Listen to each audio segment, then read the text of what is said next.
এবং স্বৈরাচার হাসিনা দাঁড়িয়েছেন, তার দোসররা এখনো বাংলাদেশের ষড়যন্ত্র চালিয়ে যাচ্ছে। এই শেখ হাসিনা এবং আওয়ামী লীগের ভিতরে যারা গুপ্তভাবে কোনদিনেই জনগণকে দমন করতে পারেনি, যতক্ষণ পর্যন্ত আমাদের পার্টির ভারপ্রাপ্ত চেয়ারম্যান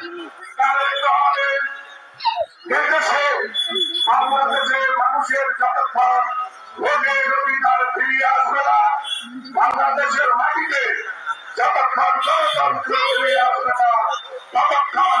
জনগণের সৈনিকরা ভয়ে